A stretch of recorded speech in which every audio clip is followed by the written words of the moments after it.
Hello friends, இன்னைக்கு நம்ம பார்க்க போகிறது ஜாப்பனி அனிமி சீரீஸான world finest assassination gets reincarnated in another world season 1 episode 1 தான் இன்னைக்குள்ள வீடியோவில் பார்க்க போகிறோம். மார்ச் 15, 2022 ஒரே நாளில் நான் அந்த மொத்த சீசனையுமே கம்ப்ளீட் பண்ணி அப்லோட் பண்ணியிருக்கேன். அது எதுக்காக நீங்கள் கேட்கலாம். ஏன்னா இன்னைக்கு என்னோட பிறந்த நாள். நம்ம அனிமே தமிழ் வாய்ஸ் ஃபேமிலிக்கு நான் ட்ரீட் கொடுக்கணும் அப்படின்னு சொல்லி ஆசைப்பட்டேன். அதனால தான் ஒரே நாளில் இந்த சீசனையே கம்ப்ளீட் பண்ணிட்டேன். ஸ்லைம் அனிமே அவங்க எல்லாருக்குமே ரொம்பவும் பிடிக்கும்னு தெரியும். அதே மாதிரி தான் இந்த அனிமேவும் இருக்கும். அது போக இது என்னோட லெஜெண்டரி லிஸ்ட்ல இருக்கிறதுனால கதை சும்மா வேற லெவல்ல இருக்கும். சரி வாங்க நம்ம பலவலன்னு பேசாம இன்னைக்குள்ள கதைக்குள்ள போலாம். இன்னைக்கு நம்ம பார்க்க போறது the world finest assassin gets reincarnated in another world season 1 episode 1.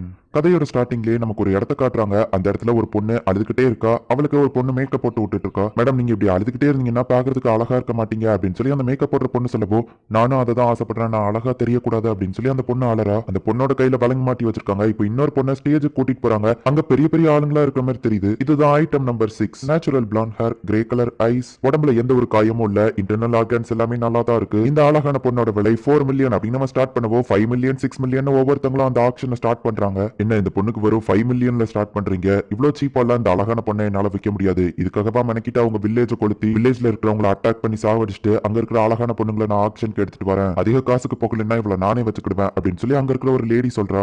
இங்க உள்ள இருக்கிற பொண்ணு அழுதுட்டு இருக்கா. எனக்கு இதுல விருப்பமே இல்லை, எங்க அம்மாவை பார்க்கணும் போல இருக்கு அப்படின்னு சொல்லி அழவோ. அப்படின்னா நீ அழாத, ஏன்னா இந்த அழற முகத்தோட அவங்க அம்மா பார்த்தா வருத்தப்படுவாங்க அப்படின்னு ஒரு சில்வர் ஹேர் வச்சிருக்க பொண்ணு சொல்லிட்டு இப்ப அடுத்தது அவ்வளவுதான் ஆக்ஷனுக்கு கூப்பிடுறாங்க. இதுதான் item number 7. Silver hair, blue colour eyes, உடம்புல எந்த ஒரு காயமும் இல்ல, இவளோட ஸ்டார்டிங் விலை 10 மில்லியன் அப்படின்னு நம்ம ஆரம்பிக்கிறோம். எல்லாருமே போட்டு அவளை வாங்கணும்னு ஆசைப்படுறாங்க.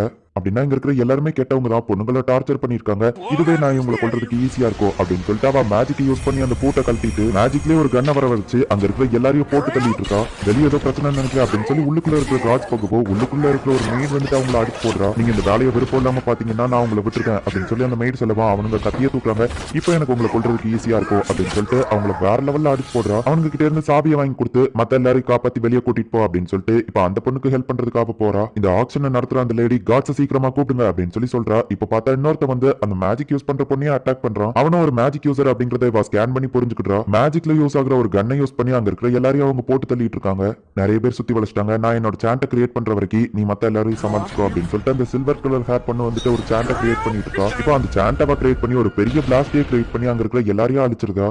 பிரதர், அவங்க நமக்கு சிக்னல் கொடுத்துட்டாங்க அப்படின்னா அவங்க தப்பான பிசினஸ் தான் பண்றாங்கிறது நமக்கு கன்ஃபார்ம் ஆயிடுச்சு அப்படின்னு அந்த பொண்ணு சொல்லவோ, கரெக்டா தான் கண்டுபிடிச்சிருக்க மாகா அப்படின்னு சொல்லி கூட இருக்கிற பையன் சொல்றான். இவங்க அதிகமான தொட்டு சம்பாதிக்கும் போது இவங்க ஏதோ தப்பு பண்றாங்கன்னு சொல்லி தான் நான் இதுல இறங்கினேன். அப்பாவி மக்கள் இருக்கிற வில்லேஜ் அட்டாக் பண்ணி அதுல இருக்கிற அழகான பொண்ணுங்களை மட்டும் வந்து ஆக்ஷன்ல விட்டு தான் இவங்க சம்பாதிக்கிறாங்க அப்படின்னு அந்த மாகாங்கிற பொண்ணு சொல்லவோ, டியாவையும் டாட்டேவையும் அனுப்புனது நமக்கு வேலை ரொம்பவும் சிம்பிளா முடிஞ்சிருச்சு. நிறைய அப்பாவி பொண்ணுங்களை நம்ம பாதிக்க விடாம தடுத்துட்டோம். ஹியூமன் டிராபிகிங் பண்றதுதான் இருக்கிறதுலயே என்ன பொறுத்தளவு ஒரு பெரிய தப்பு. ஹவுஸ் ஆஃப் டூ ஆத்தரவை பொறுத்த அளவுக்கு இவங்களை எல்லாம் சாகடிக்கணும் அப்படின்னு சொல்லிட்டு அந்த பையன் சொல்றான். இப்ப அப்படியே அந்த பையனோட ஒரு பிளாஷ்பேக்க காமிக்கிறாங்க.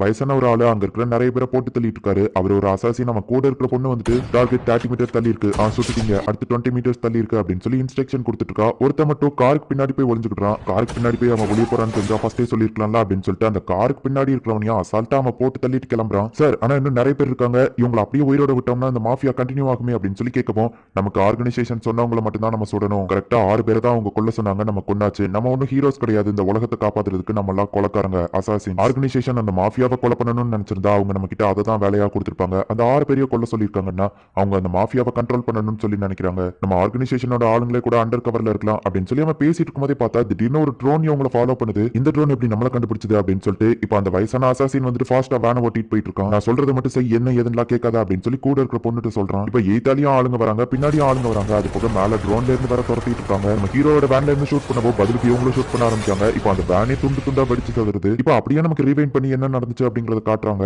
அந்த ட்ரோன்ல தெர்மல் கேமரா இருக்கு. நம்ம வண்டியோட லைட் ஆஃப் பண்ணாலும் நம்ம எங்க இருக்கோம் அவங்க கண்டுபிடிச்சிருவாங்க. ஒரு கன் எடுத்து அதை ட்ரிகர் பண்ற மாதிரி வை, இந்த வண்டி குலுங்குறதுல அது ஆட்டோமேட்டிக்கா ஷூட் பண்ணும். நம்ம ஷூட் பண்ணா அவங்களும் பதிலுக்கு ஷூட் பண்ணுவாங்க. நம்ம ஷூட் பண்ற அது போக வண்டியோட லைட் ஆன்ல இருக்குங்கிறதுனால நம்ம வண்டியில தான் இருக்கோம் அப்படின்னு சொல்லி அந்த கேமராவை நம்ம மேல தான் கான்சென்ட்ரேட் பண்ணுவாங்க. நம்ம இப்ப வேனை விட்டு வெளியே குதிச்சாலும் அவங்க நம்மள பார்க்க மாட்டாங்க, ஏன்னா வண்டி மேல தான் கான்சென்ட்ரேட் பண்ணுவாங்க. நமக்கு மட்டும் லக் இருந்துச்சுன்னா நான் ஊத்தி வச்ச பெட்ரோல்ல ஏதாச்சும் ஃபயர் ஆச்சுன்னா கண்டிப்பா அது வெடிச்சிரும், நம்ம இறந்துட்டோம் எல்லாரும் நம்பி திரும்ப போயிருவாங்க அப்படின்னு சொல்லி அவன் சொல்றான். சோ இப்படிதான் அந்த வேன் வெடிக்கிறதுக்கு முன்னாடியே இவங்க ரெண்டு பேரும் ரொம்ப தூரம் தள்ளியே வெளியே குதிச்சிட்டாங்க. அந்த வேன்ல இருந்து வெளியே குதிக்கும் போது கூட இருக்கிற பொண்ணோட கால்ல அடிபட்டிருக்கு. சரின்னு அந்த ஆளு இப்ப ட்ரீட்மெண்ட் பாக்குறாரு. சார் அவங்க எல்லாருமே இப்ப கிளம்பிட்டாங்க, நம்ம இங்க இருந்து கிளம்பலாமா அப்படின்னு சொல்லி கூட இருக்கிற பொண்ணு கேட்கவும், நாளைக்கு பகல் வர்ற வரைக்கும் நம்ம இங்கே வெயிட் பண்ணலாம். ஏன்னா அந்த ட்ரோன்ல தெர்மல் கேமரா இருக்கு, நம்ம பாடியோட டெம்பரேச்சரை வச்சு அது கண்டுபிடிச்சிரும். பகல் வந்துடுச்சுன்னா வெயில் அடிச்சு இந்த இடமே சூடாயிரும், நம்ம பாடி டெம்பரேச்சரை வச்சு கண்டுபிடிக்க முடியாது அப்படின்னு சொல்லி அவங்க ரெண்டு பேரும் இப்ப நைட் அங்கேயே தங்குறாங்க. ஆமா சார், நீங்க எதனால அசாசின் ஆனீங்க அப்படின்னு சொல்லி அந்த பொண்ணு கேட்கவும், எனக்கு வேற ஆப்ஷன் இல்ல, நான் பிறந்ததே அந்த ஆர்கனைசேஷன்ல தான் பிறந்தேன், அவங்க என்ன ஒரு அசாசினாவை தான் ட்ரைனிங் பண்ணி வளர்த்தாங்க, எனக்கும் அதை தவிர்த்து வேற எதுவும் தெரியாது அப்படின்னு நம்ம ஹீரோ சொல்றான். நீங்க அசாசினா இல்லாம வேற ஏதாச்சும் ஆயிருக்கணும் அப்படின்னு சொல்லி ஆசைப்படுறீங்களா அப்படின்னு அந்த பொண்ணு கேட்கவும், அந்த ஆர்கனைசேஷன் தான் எனக்கு எல்லாமே, நான் அங்கேயே தான் வளர்ந்தங்கிறதுனால எனக்கு வேற எந்த ஆப்ஷனும் இல்லை அப்படின்னு நம்ம சொல்லவும், உங்களுக்கு கொலை பண்றது வருத்தமாவே இல்லையா, உங்களுக்கு எமோஷன்ஸே கிடையாது, நீங்க என்ன மான்ஸ்டரா அப்படின்னு சொல்லி அந்த பொண்ணு கேட்கவும், ஒரு அசாசினுக்கு எப்பவும் எமோஷன்ஸே இருக்கக்கூடாது, ஏன்னா அது மத்தவங்களை கொல்றதுக்கு தடையா இருக்கும். ஆனா அது எல்லாமே இந்த மிஷனோட முடிஞ்சது, ஏன்னா இதுக்கப்புறம் ஆர்கனைசேஷன்ல என்ன ரிட்டையர் பண்ண சொல்லிட்டாங்க அப்படின்னு அவ சொல்லவும், அப்படின்னா இதுக்கப்புறம் நீங்க இஷ்டப்பட்டதை பண்ண போறீங்களா அப்படின்னு சொல்லி அவ கேட்கவும், இல்ல ஆர்கனைசேஷன்ல ஒரு நிஞ்சா ஸ்கூலுக்கு என்ன ட்ரெயினரா போட்டிருக்காங்க, இதுக்கப்புறம் ஸ்டூடெண்ட்ஸ்க்கு நான் அசாசின் ட்ரைனிங் கொடுக்கணும், அதோட பிராக்டிஸ்க்கு தான் உடனே மாதிரி ஒரு முட்டாளை என் கூட அனுப்பி வச்சிருக்காங்கன்னு சொல்லவும், நான் ஒன்னும் முட்டாள் கிடையாது, எங்க கிளாஸ்லயே நான் தான் டாப் அப்படின்னு சொல்லி அவ சொல்றா. அப்படின்னா உங்க கிளாஸ்ல இருக்கிற எல்லாரும் ஒரு பெரிய முட்டாளா இருக்கணும், அதனாலதான் நீ டாப்ல இருக்க அப்படின்னு சொல்லி அவன் பேசிட்டே இருக்கும்போது டக்குனா அவ மேல கண்ணை தூக்கி நீட்டுறான். இது என்னது அப்படின்னு அவன் கேட்கவும், இது என்னோட கண் தான் அப்படின்னு அவ சொல்றா. அப்ப எப்படி இது என் கைக்கு வந்துச்சு, உன்னோட ட்ரைனிங்கோட ஃபர்ஸ்ட் லெசனே என்னது, யாரையும் நம்ப கூடாது அப்படிங்கிறது தானே, நீ எதுக்காக என் மேல நம்பிக்கை வச்ச, ஆர்கனைசேஷன்ல இந்த மிஷனை நான் முடிச்சதுக்கு அப்புறமா எந்த ஒரு எவிடன்ஸும் இருக்க கூடாதுன்னு சொல்லி உன்னை போட்டு தள்ள சொல்லியிருக்காங்க அப்படின்னு அவ சொல்லவும், அவ அப்படியே ஷாக் ஆகி போய் நிக்கிறா. இந்த மாதிரி ஒரு சிச்சுவேஷன் வந்தா உனக்கு என்ன பண்ணணும்னு சொல்லி கொடுத்துருக்காங்க அப்படின்னு நம்ம கேட்கவும், என்னோட ஹிப்ஸை டர்ன் பண்ணி கன் பாயிண்ட்ல இருந்து தப்பிச்சு எதிரி அட்டாக் பண்ணணும்னு சொல்லியிருக்காங்க அப்படின்னு அவ சொல்லவும், அப்ப நீ இன்னும் எதுக்காக அதை பண்ணாம அப்படியே நின்னுட்டு இருக்க, நான் உன்னை ஷூட் பண்ண மாட்டேன்னு நினைக்கிறியா, இதனால தான் சொன்னேன் நான் உன்னை ஒரு முட்டாள்னு அப்படின்னு சொல்லி அவளோட கண்ணை அவகிட்டயே கொடுத்துட்டு போறான். சரி தூங்க அப்படின்னு நம்ம சொல்லவும், அவ நம்ம ஹீரோ மேல தூக்கி கண்ணை நீட்டுறா. நான் உன்னை தூங்குன்னு சொன்னேன் அப்படின்னு நம்ம சொல்லவும், நான் உங்களை சுட மாட்டேன்னு நினைக்கிறீங்களா, கண்டிப்பா ஷூட் அப்படின்னு சொல்லி அவ சொல்றா. இல்ல நீ சுட மாட்டே அப்படின்னு நம்ம சொல்லவும், இல்ல கண்டிப்பா ஷூட் பண்ணிருவா அப்படின்னு சொல்லி அவ சொல்றா. உன்னால சுட முடியாது, நான் கண்ணை வச்சு மிரட்டுற ஒருத்தர் கிட்ட அப்படியே கண்ணை குடிப்பேன்னு நினைச்சியா அப்படின்னு சொல்லிட்டு அதோட புல்லட்ஸ் எடுத்து காமிக்கிறான். நான் எப்பவும் யாரையும் நம்ப மாட்டேன், சரி வந்து பாடு அப்படின்னு சொல்லிட்டு இப்ப அடுத்த நாள் காலையில ஆகவும் அவங்களோட மெயின் இடத்துக்கு அவங்க போறாங்க.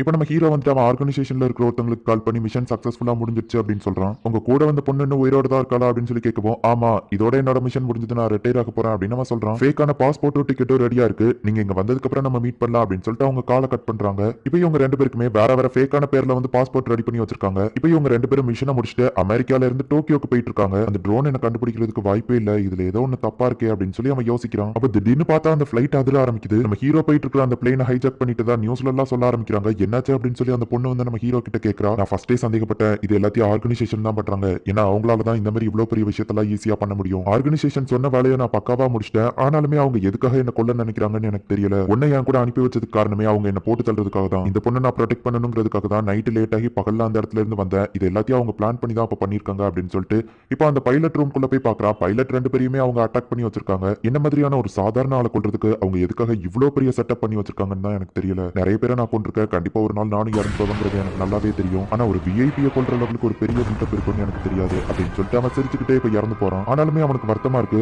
ஆர்கனைசேஷன் எது சொன்னாலும் நான் இது நாள் வரைக்கும் அதை பக்காவா செஞ்சு முடிச்சிருக்கேன், நான் அவங்களுக்கு நன்றி விசுவாசமா தான் இருந்திருக்கேன். அவங்க என்ன சாக சொன்னா கூட நான் இறந்து போயிருப்பேன், ஆனா அப்படி இருந்துமே கூட அவங்க எனக்கு துரோகம் பண்ணிட்டாங்க, என்னோட எமோஷன்ஸ் எல்லாம் கண்ட்ரோல் மீறி போயிட்டு இருக்கு அப்படின்னு சொல்லி அவன் ஒரு மாதிரி ஆகவும் இப்ப யாரோ ஒருத்தங்க அவனை கையை பிடிச்சு தூக்குறாங்க. நம்ம ஹீரோ இப்ப கண்மொழிச்சு பார்த்துட்டு நான் என்ன கனவு கண்டுட்டு இருக்கேன் அப்படின்னு கேட்கவோ, நீ தான் உலகத்தோட சிறந்த அசாசின், ஆனா உன்னையவே அவங்க அசாசினேஷன் பண்ணிட்டாங்க, இது என்னங்கறத எனக்கு கொஞ்சம் எக்ஸ்பிளைன் பண்றீங்களா அப்படின்னு சொல்லி நம்ம ஹீரோ கேட்கவும், நீ இறந்து போனதுக்கு அப்புறமா உன்னோட சோலை நான் இங்க சமன் பண்ணிருக்கேன், நீ என்ன காடஸ்னு கூப்பிடு அப்படின்னு சொல்லி அவ சொல்றா. என்ன எதுக்காக சமன் பண்ணீங்க அப்படின்னு நம்ம ஹீரோ கேட்கவும், உன்னோட மெமரிஸ் எல்லாத்தையும் அவங்க அழிச்சு வேற ஒருத்தனா நீ போறப்ப கியோ கியோன்னு அழுதுகிட்டே நீ ஸ்டார்ட் பண்ணலாம் அப்படின்னு சொல்லவும், அப்படின்னா இப்போ இருக்கிற நான் இறந்து போயிருவேன் அப்படிதானே அப்படின்னு நம்ம ஹீரோ கேட்கறான். நீ ஆல்ரெடி இறந்து போனதுனால தான் இங்க வரவே செஞ்சிருக்க, உனக்கு இன்னொரு ஆப்ஷனும் இருக்கு, உன்னை நான் வேற ஒரு உலகத்துல பிறக்க வைப்பேன், அதுவும் இதே மெமரிஸோட அப்படின்னு சொல்லி அவ சொல்றா. அப்படின்னா அது கிட்டத்தட்ட இப்போ இருக்கிற என்னோட லைஃபை நான் கண்டினியூ பண்ற மாதிரி. சரி ஓகே, நான் யாரை கொல்லணும் அப்படின்னு சொல்லி அவன் கேட்கறான். நான் உன்னை கொல்றதுக்காக தான் கூப்பிட்டுருக்கேன்னு உனக்கு எப்படி தெரியும் அப்படின்னு சொல்லி அந்த காடஸ் கேட்கவும், நான் ஒரு அசாசின், என்ன வேற எதுக்காக கூப்பிட்டு போறீங்க அப்படின்னு சொல்லி நம்ம ஹீரோ கேட்கவும், பரவாயில்ல சீக்கிரமாவே புரிஞ்சுக்கிட்ட, நீ அடுத்ததா பிறக்க போற ஒரு உலகம் ஸ்வாடும் மேஜிக்கும் நிறைஞ்சதா இருக்கும், அந்த உலகத்தோட